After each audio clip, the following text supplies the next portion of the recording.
Hello and welcome to the sewing studio.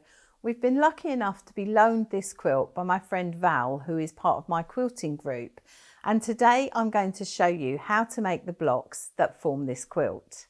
So the quilt behind me is made using Lynette Anderson fabric, but for today I'm going to make it using Batiks.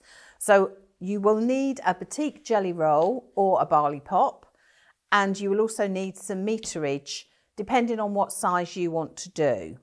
So the first thing you need to do is you need to take your jelly roll and sort it into lights and darks. And I've just got some small pieces here because we're going to make these blocks. And in order to make these blocks, we need a piece of fabric where we've got the darker one on the outside, then we've got the darker one on the inside and the darker ones on the outside, and we're going to join those together. So the way to do that is to do a strip where you have your two light fabrics on the outside, and we're going to sew those together in a moment. And then you have a light fabric in the center and your two dark ones on the outside like that. So I'm just going over to the sewing machine now and I'm going to sew those together. So before I head over to the sewing machine, make sure you follow us on Instagram, where you can see lots of behind the scene clips, you can see top tips, and you can also see customer makes, and we'll answer your comments on there too. So we're going to join these together. We're using 1/4 inch seam. So with right sides together, I'm going to sew two dark fabrics either side of my light fabric.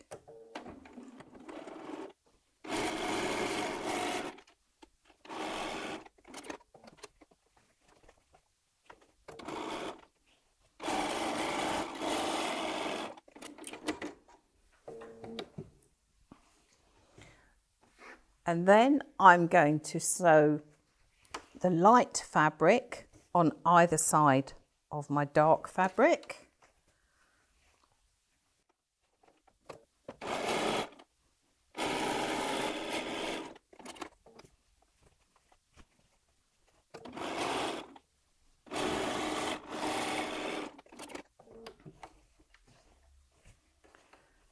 And then I'm going over to the iron to give these a press. So we're going to set our seams.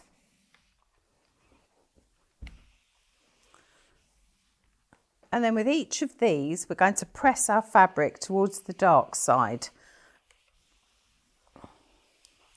And the reason we're going to do that is so that we're able to lock our seams when we come to join our 9 patch together.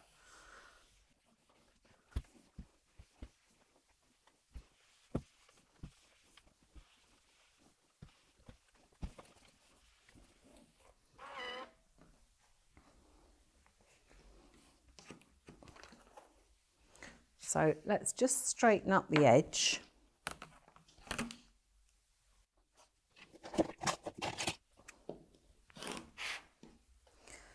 And then I'm going to cut off 2.5 inches.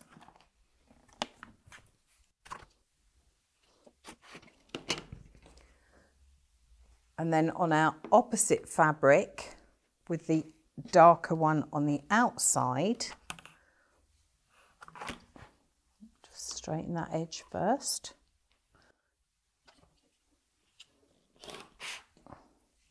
I'm going to cut off 2 lots of 2.5 inches.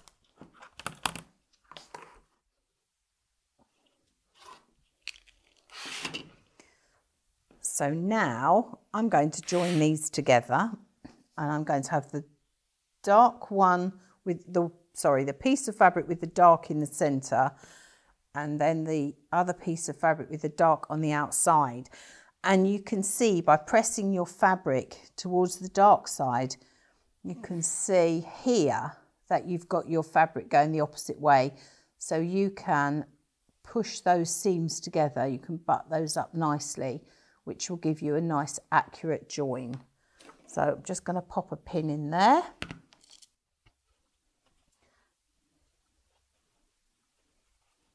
And the same on the other side. I'm going over to the machine to join these.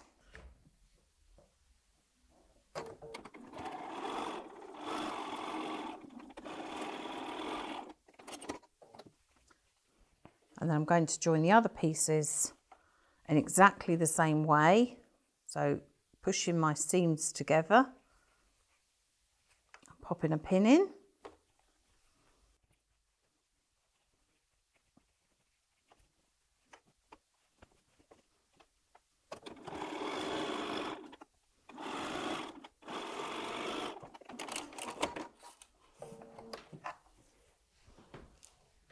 And then I'm going to iron this.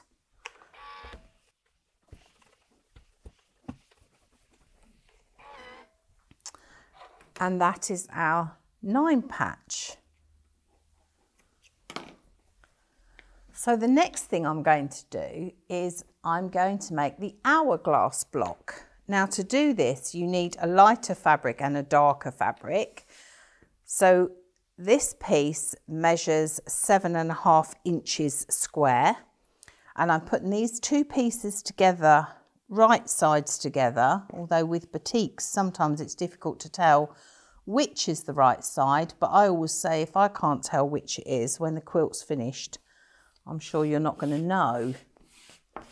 So you put those right sides together, and then you can either fold it diagonally to make a crease, or you can mark it with a pencil. So I'm actually just going to go to the lighter side, and I'm just going to make a pencil line on the diagonal corner to corner.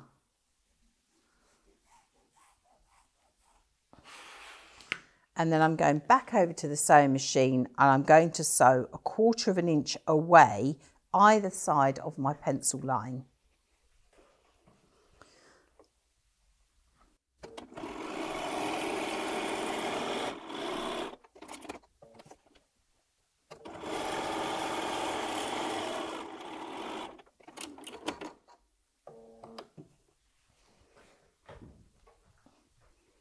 And then with our rotary cutter, we are going to cut up the pencil line.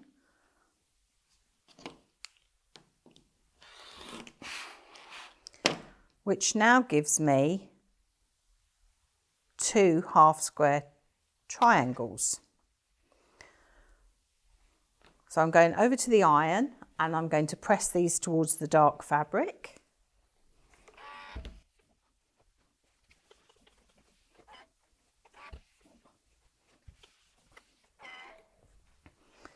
And now I'm going to put them right sides together, but I'm going to put them opposite. So my turquoise fabric is against my yellowy green. So I'm using the turquoise as the darker one. So I've got a light and a dark. So I'm putting those together like this.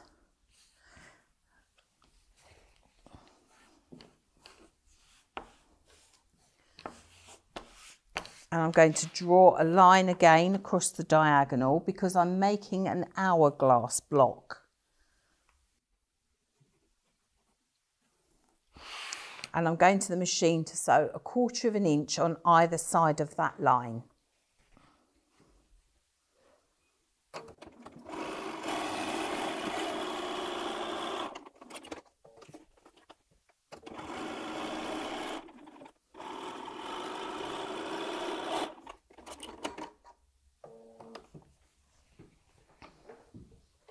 And then I'm going to cut down the middle, and for the eagle-eyed viewers you will have seen that I've just caught that fold a little bit, but it's not the end of the world. I'm not going to unpick it for just that tiny bit. I'm going to just cut on my pencil line.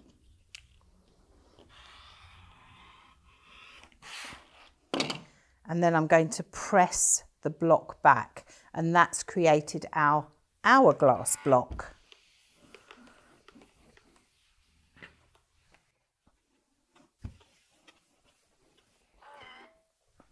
And then the next thing to do is to just trim off these little corner pieces here. I sometimes refer to these as ears. It's just not gone quite through. I'll just do that again. You could square your blocks up if you've got a square ruler, but I'm just going to take these little corners off and square it by eye.